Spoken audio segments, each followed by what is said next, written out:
back. It's me. And hello to you too. So it is time for another video, and it is time for my October reading list. My October reading list.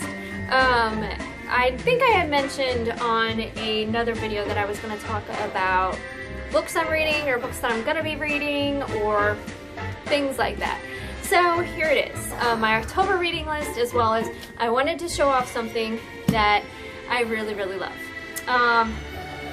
I love reading, and if there's a book that I really truly enjoy to death, I will probably end up buying it on hardback, paperback, and then digital, just so I have a copy that I can just take pretty much anywhere. And The Silmarillion is that book. Thank you.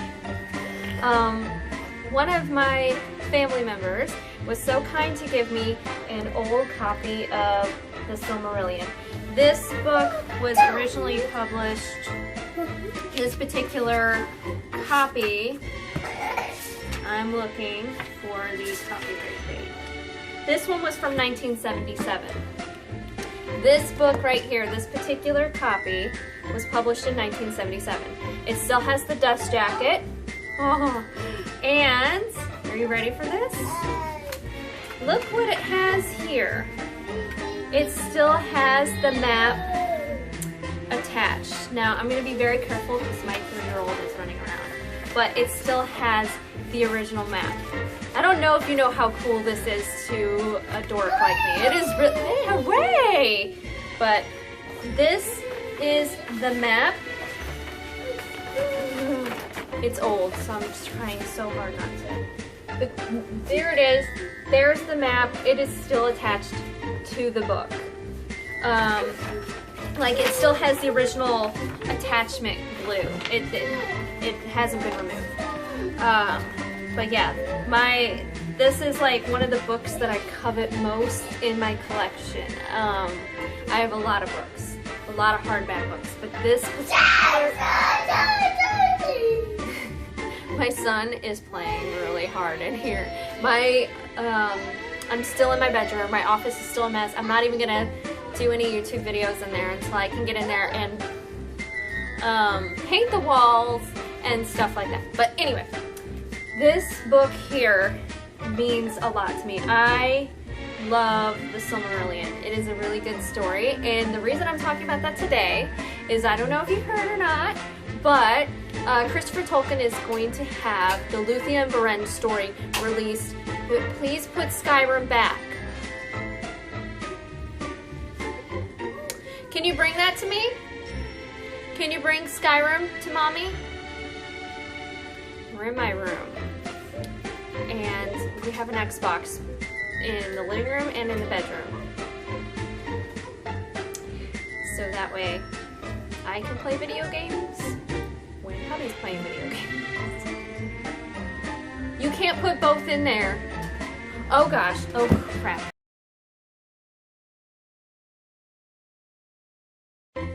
Back!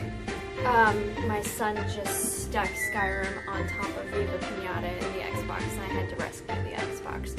Our copy of Skyrim is basically... It's been so played that it's broken. When we first got it, you know how when you take a disc out of the Xbox case? Well, it caught, and so it cracked. And the cracks just kept coming. So we've had that game for like 4 or 5 years, that particular copy. And it's basically just falling apart. At this point, the scratches and the scrapes are too bad. The new one is going to be out for Xbox One on the 28th, and I might just pick up the new one just so I can play it. My son, he loves Skyrim. He loves the music. He loves watching me play. He loves watching anybody play Skyrim. He just loves the dragons, and it's fun, and I don't know, he just really enjoys watching this game. But it is dead. I should probably just toss it out because there's no saving this game. It's just so broken. Anyway, The Silmarillion. Look at that. Anyway, The Silmarillion. Luthien and Beren is a love story that's from the Silmarillion. They even have a whole song about it and all this lore. But unfortunately in the Silmarillion, it really isn't touched on that much. Quite honestly, I also think they need to do a story about Angnor and Andreth. I mean, that is a love story that would be really sweet, even though I don't think of it. Finrod the Buzzkill. Anyway, so, yeah, the Luthien and Beren story is coming out in 2017, which I am super excited about, and I will get that book. I want that book. I need it in my life. I will get it. Just because it's a really good love story.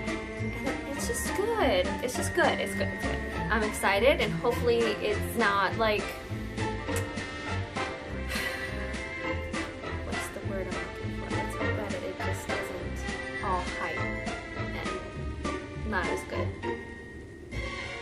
I'm hoping that it's insanely good. It's going to be amazing, and yeah, I'm excited for it.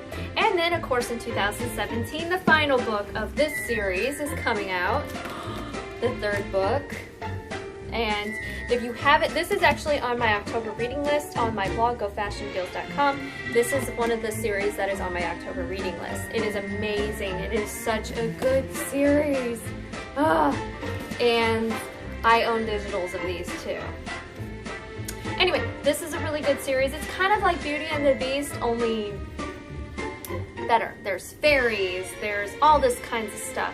And the female lead in this is such a strong character. You know, she goes through a lot of stuff, but it's really good. I like it. I actually discovered this series by going through Pinterest and Tumblr. So that's how I found this series. And I have not been disappointed yet. So much so that I went and I got Sarah Maas's other series, The Throne of Glass, which I have that one on digital, and then I'm getting the hardbacks, I think today or tomorrow. I just finished Airfire, and oh my god, that was such a good book.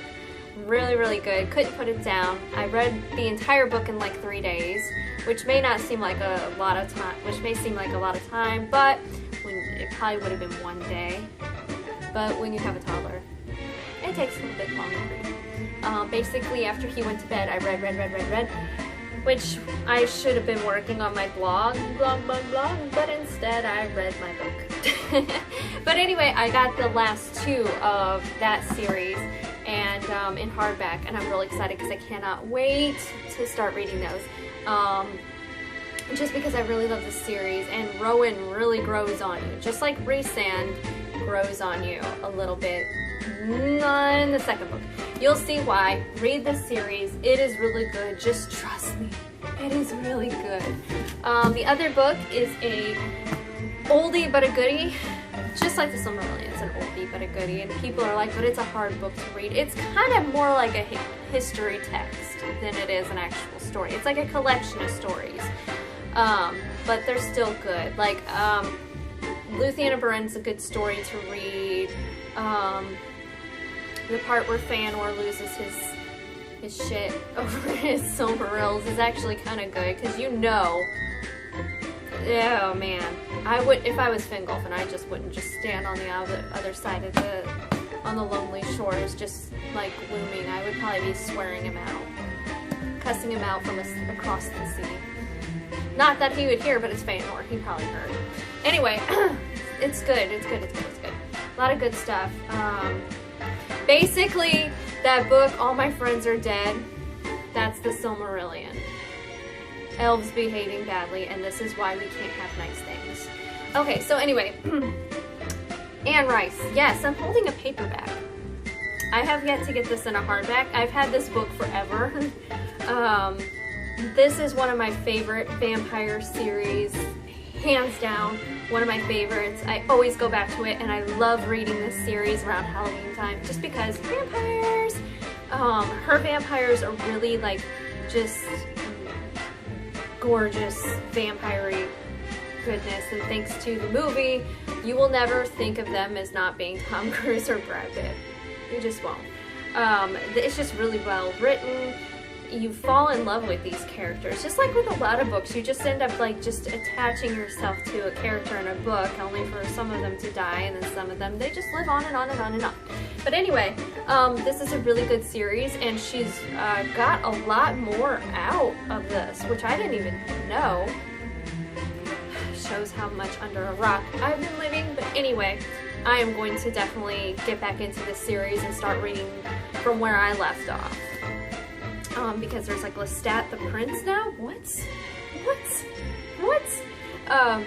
I am excited to read that. I also read the ones about the Mayfair Witches. They weren't my favorite, but I know there's a lot of crossover going on. So we'll see. I'm gonna give it a chance.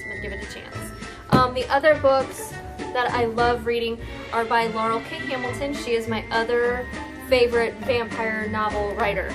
I love reading her books. They're just, for me, they're page turners. I can never seem to just put them down. I usually end up reading these like in a day or two, but they're really good. There's a lot of dark humor. There's like murder basically in pretty much every book, stuff that some people may not feel comfortable reading.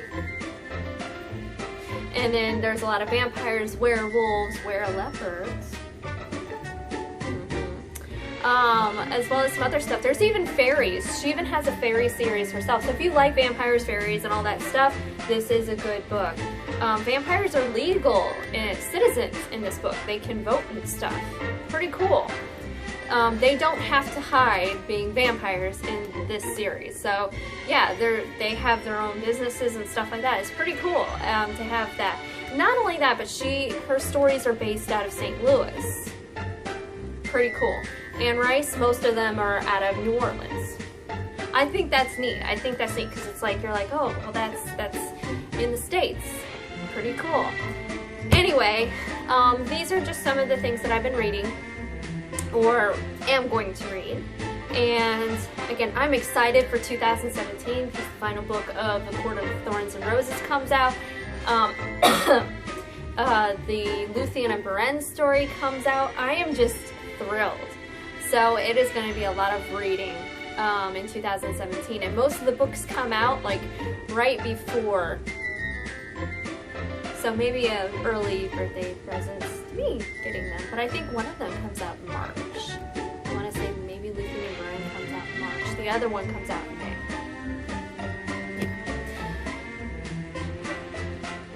Yeah. That's pretty much it. Yeah, just read. Read a book. But these are really, really good, and you know, the Silmarillion is hard to read, but give it a chance. You might like it. It's good. It's good. I also have like the History of Middle-earth and its people, the Unfinished Tales. Yeah, I'm a big nerd. Oh wow. But anyway, and if you like elves, come on. Just don't get too attached to any of them. That is my only advice. Do not get overly attached to any of the elves in this series. Just don't do it. Alright, until next time,